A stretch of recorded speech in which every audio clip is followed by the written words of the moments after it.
From his early days in world extreme cage fighting to him standing tall and unfazed in the face of the nastiest trash talk in UFC, these are the reasons why fighters are absolutely terrified of fighting Dustin Poirier. Some fighters are scared as hell to step into the ring with Dustin Poirier. I mean, his life and career are the very definition of hard knock, and his fighting skills? Unparalleled. Even when Poirier was just a kid, he realized that school life wasn't really his thing. He dropped out while he was still a freshman because he kept getting into scrapes and street fights. You know, the kind of stuff that usually means trouble. Anyway, around 2009, he decided to try his hand at professional MMA fighting. No surprise there, right? And boy did he start off strong. In no time at all, he'd won 7 matches straight. Most of them were in local competitions around Louisiana and the South, but it was a promising start for him and, well, a nightmare for his opponents. Have you seen that documentary, Fightville? They show bits and pieces of his early fighting days there. In 2010, he got his shot at the big leagues, signing up with World Extreme Cage Fighting. But his first match there was a bummer. He lost to Danny Castillo in August of that year, but Poirier, well, he doesn't know how to stay down. Come the end of the same year, he was back in the cage, and this time he came out on top, beating Zach Micklewright. Then something interesting happened. The WEC merged with the UFC. Just like that, all the WEC fighters, Poirier included, became UFC fighters. In 2010, Jose Aldo was the UFC featherweight champion. He was supposed to defend his title against Josh Grisby at UFC 125, but got injured and had to back out. Guess who stepped in to replace him? Yep, our guy Poirier. He faced Grisby on New Year's Day 2011, and guess what? He freaking won. Things were definitely looking up for Poirier. He was supposed to fight Ronnie Yahya at UFC 131, but Yahya got injured.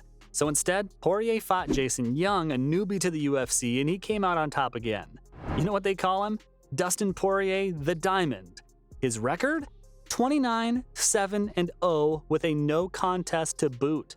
Just goes to show you, he's not someone you'd want to mess with in the octagon. The dude fights out of American Top Team, one of the best training facilities around. The kind of place that churns out world-class fighters. And Poirier, he's one of the best they've got.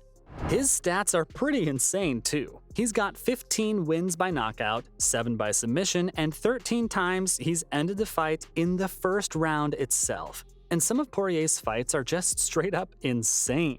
These are the kind of fights that make other fighters think twice before stepping into the octagon with him. First one that comes to mind? Dustin Poirier versus Conor McGregor, the second time around. This was at UFC 257. Now, Poirier had faced McGregor before back in 2014, and let's just say it didn't end so well for him. But this time, oh boy, it was a whole different story. Poirier came out swinging. Literally, he started working on McGregor's legs right away, landing kick after kick, really messing up his mobility. Then Poirier just unleashed this crazy barrage of punches. One of them caught McGregor clean and sent him crashing to the canvas. But Poirier wasn't done. He went in for the kill, landing more punches until the ref had no choice but to step in and call the fight. And just like that, McGregor was knocked out for the first time in his MMA career.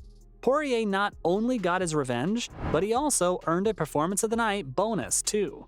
Then there's the fight with Justin Gaethje at UFC Fight Night 128. To call it a war would be an understatement. Both fighters just going at it, each one giving as good as he got. Punches, kicks, knees, elbows, they were flying everywhere.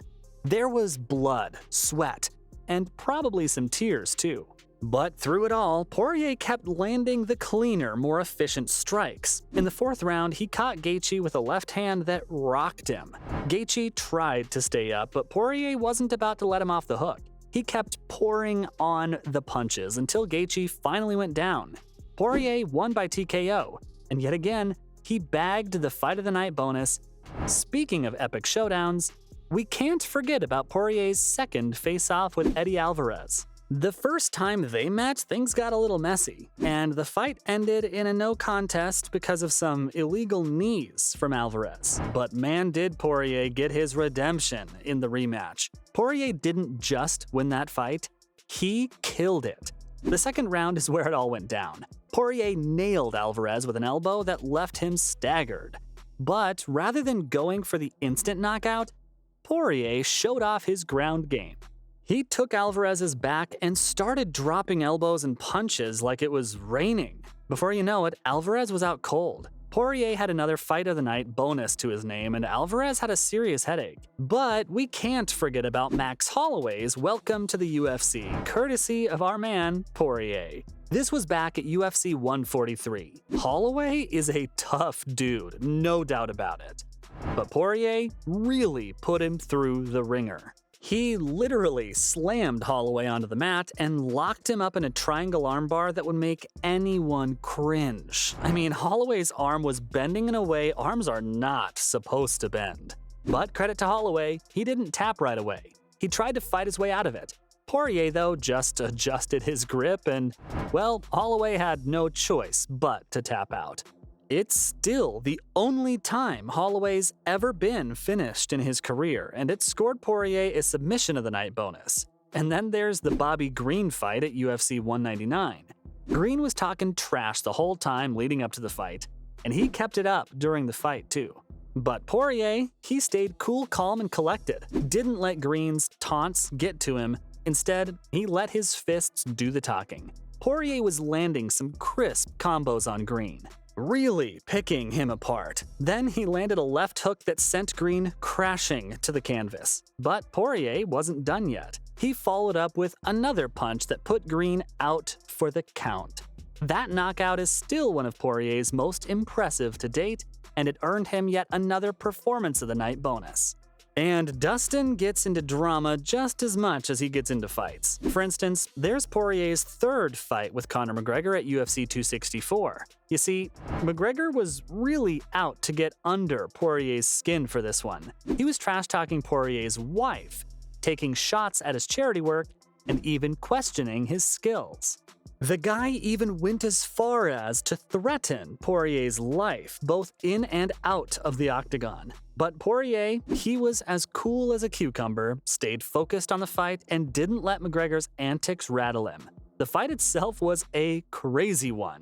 McGregor ended up breaking his leg at the end of the first round, leading to a TKO win for Poirier. But McGregor, even with a busted leg, kept hurling insults at Poirier and his wife. He even claimed that the fight wasn't over and that they'd settle it outside. Poirier, though, had lost all respect for McGregor by that point, calling him a dirtbag. Then there was the whole saga with Colby Covington. Those two used to be teammates at American Top Team, believe it or not, but things got sour between them. When Covington started talking trash about other fighters in the gym, Poirier didn't take kindly to that, calling Covington a sellout and a phony. He said Covington's betrayed his friends just to get famous, and expressed a desire to fight him. Covington shot back, calling Poirier a bum and a journeyman, and even went so far as to mock Poirier's charity work. He even said he'd donate his blood to Poirier after beating him up. Then there's the never happened fight with Nate Diaz at UFC 230 in 2018. The fight got canned after Poirier injured his hip. Diaz didn't miss a chance to poke at Poirier, accusing him of backing out of the fight because he was scared.